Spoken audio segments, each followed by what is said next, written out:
सबको जय मसीह की। प्रभु यीशु के सुंदर नाम में आप सबको बहुतायत से आशीष मिले। मेरे प्रियो भाइयों बहनों और दोस्तों, मैं आपके सामने आज एक और वचन शेयर करना चाहती हूँ और मैं विश्वास करती हूँ कि मेरे परमेश्वर ने आप सभी को भला चंगा रखा होगा। दूसरा तिमोथियुस तीसरा अध्याय उसका 12 पद। सेकंड तिमोथियुस तीसरा चैप्टर वर्स 12। पर जितने मसीह यीशु में भक्ति के साथ जीवन बिताना चाहते हैं वह सब सताए जाएंगे। मेरे प्रियो, मैं आज ये वचन इसलिए आपके साथ शेयर करना चाहती हूँ क्योंकि आजकल चर्चों में पास्टर यही सिखाते हैं कि तुम घंटों प्रार्थना करो, तुम घंटों जिब्रिश बोलो, तुम घंटों दुआ प्रार्थना में लगे रहो, दशमांश दो, तब जाके तुम्हारे घरों में आशीष आएगी, तब जाके तुम्हारे हर इच्छा पूरी होगी, तुम इस संसार में खुशी से जीवन व्यतीत कर सकते हो, ऐसा वो लोग सिखाते हैं।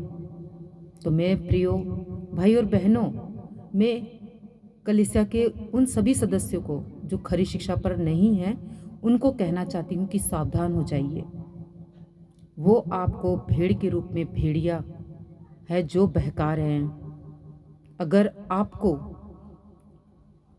बाइबिल का सही मतलब नहीं होगा पता तो आप कभी भी गलत शिक्षाओं में फंस सकते हैं। तो जिस तरह से लिखा है कि पर जितने मसीह यीशु में भक्ति के साथ जीवन बिताना चाहते हैं वे सब सताए जाएंगे। तो क्या ये बाइबिल गलत बोल रही है? ये बाइबिल गलत नहीं बोलती है, सच्चाई है इसमें, और सच्चाई को जानने का आपका पूरा अधिकार है। आप बाइबिल को उठाइए, पढ़िए, आपको सच्चाई पता लग जाएगी। आपके सामने मैं एक और चैप्टर पढ़ देती हूँ, नीति वचन चैप्टर 16 वर्स 2। नीति वचन चैप्टर 16 वर्स 2 में लिखा है, मनुष्य का सारा चाल चलन अपनी दृष्टि में पवित्र ठहरता है, पर यहोवा मन को तौलता है। तो इंसान तो सोचता है कि मैं हर एक कार्य बहुत अच्छे से कर रहा हूँ। पास्टर सोचता है मैं बहुत बड़ा प्रीचर हूँ और कलीसिया को सिखा रहा हूँ, चर्च चला रहा हूँ, मेरे पास सब कुछ है, तो मैं बिल्कुल परफेक्ट हूँ। मेरे प्रियो, आपको परखना होगा कि आपका पास्टर कैसा है, आप कैसी कलीसिया में जा रहे हो, ये आपको जांचना होगा, आपको परखना होगा कि आप की नज़रों में, और वो पास्टर अपनी नज़रों में सोचता है कि मैं बिल्कुल सही हूँ, या आप सोचते हो कि मैं सही चर्च में जा रहा हूँ, लेकिन यहोवा सब जानता है। परमेश्वर प्रभु यीशु मसीह सब जानते हैं कि आप सही हो या गलत हो। तो उसके लिए आपको बाइबिल का नॉलेज होना बहुत ज़रूरी है।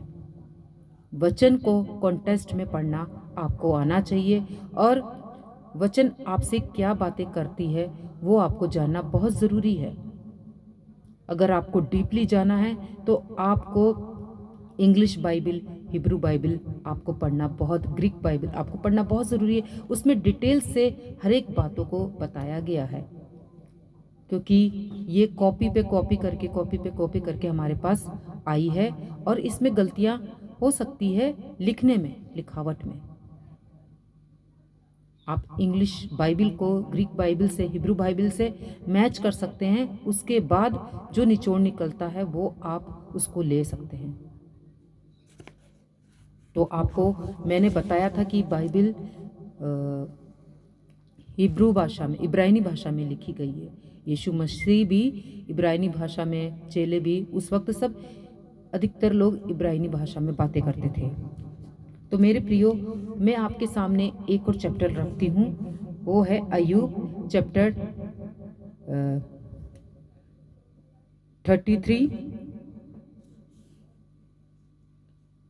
33 वर्स 4 में लिखा है, मुझे परमेश्वर ने मुझे परमेश्वर की आत्मा ने बनाया है और सर्वशक्तिमान की सांस से मुझे जीवन मिलता है।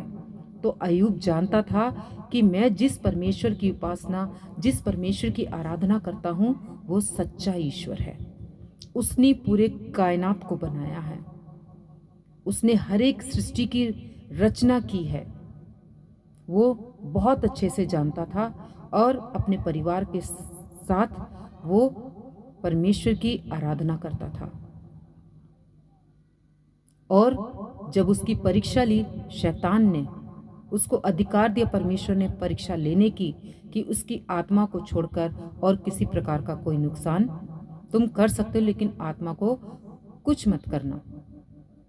उस परीक्षा में वो बिल्कुल सफल हुआ। तो मेरे प्रियो, आप और मैं आज अय्यूब क्यों नहीं बन सकते? क्या हमारे पास वही शक्ति, वही ताकत नहीं है? क्या परमेश्वर की सामर्थ हमारे पास नहीं है? उस वक्त तो पवित्र आत्मा आया और जाया करते थे, लेकिन आज पवित्र आत्मा हमारे अंदर है। हम चलता फिरता ट्रबलनाइकल है, परमेश्वर का मंदिर है। परमेश्वर हम में वास करता है, वो हम में चला फिरा करता है। तो क्या हम किसी दुष्ट आत्मा को या किसी शैतान की चीज़ों को आप क्या दूर नहीं कर सकते? कर सकते हो। लेकिन चिन्ह चमत्कार के पीछे मत भागिए। उस समय इजरायली को चिन्ह चमत्कार चाहिए होता था, लेकिन आज हमें चिन्ह चमत्कार की जरूरत नहीं है। चिन्ह चमत्कार उनके लिए हैं जो कलीसिया में अभी नए आए हैं। दूसरी जाति को आप चिन्ह चमत्कार के जरिए उनको ठीक कर सकते हो, उनको बता सकते हो कि हमारा परमेश्वर चंगाई देने वाला और एक विश्वास योग्य परमेश्वर है, उद्धार करता है। तो आप इस तरह से उन्हें सिखा सकते हो, बता सकते हो। और मैं अन्य जाति से भी कहना चाहती हूँ कि आप विश्वास करिए कि आपका उद्धारकर्ता एक ही है। किसी भी देवता ने नहीं बोला कि मैं मार्ग, सत्य, जीवन हूँ, लेकिन प्रभु यीशु मसीह ने कहा कि मार्ग, सत्य, जीवन मैं हूँ, मुझसे होए बिना कोई पिता के पास नहीं जा सकता। तो आप विश्वास करिए, वो एक ही है रास्ता स्वर्ग जाने का। अपनी बुराइयों को, अपनी गंदगी को त्यागिए और यीशु के सुसमाचार को, उसकी खरी शिक्षा को, जिस तरह से मसीह मंथन बैठक लेके चल रही है, पास्टर दानियल राज लेकर चल रहे, आप भी लेके चलिए। अपने घमंड को दूर कीजिए और शॉर्ट टर्म बाइबल कीजिए पास्टर दानियल राज जी के साथ। तो मैं ये वीडियो यहीं समाप्त करना चाहती हूँ और आपको बताना चाहती हूँ कि आपका विश्वास परमेश्वर में, प्रभु यीशु मसीह में डगमगाए ना। विश्वास रखिए उस पर, वही आपका उद्धार करेगा और हर एक परेशानियों से, दुख तकलीफों से वही निजात दिलाएगा। अगर हमारे बाइबल में, वचन में लिखा है कि हम दुख में भी आनंदित होते हैं, क्योंकि उस वक्त हमें तकलीफ नहीं महसूस होती है। तो मेरे प्रियो, एक बार मैं अन्य जातियों से भी कहना चाहती हूँ कि आप एक बार इस बाइबल को पढ़िए। आपने पढ़ी होगी रामायण, महाभारत पढ़ी होगी, आपने कुरान पढ़ा होगा, आपने और भी ग्रंथें पढ़ी होगी, लेकिन एक बार आप इस बाइबल को पढ़ के देखिए। सिर्फ एक बार इस बाइबल को पढ़ के देखिए और बातों को समझने की कोशिश कीजिए कि हमारा उद्धारकर्ता एक ही परमेश्वर है। मेरा मकसद ये नहीं आपका धर्म बदलना, मेरा मकसद है कि परमेश्वर आपके मनों को बदलने वाला परमेश्वर है। आप समझ सकोगे कि असली परमेश्वर कौन है। तो मेरे प्रियो, क्योंकि मैं चाहती हूँ कि हम सब स्वर्ग जाए, तो आप इस बाइबल को ज़रूर करके एक बार पढ़िए। आपकी आंखें खुल जाएगी, आपकी आत्मिक आंखें खुल जाएगी और आप सच्चाई को जान पाओगे।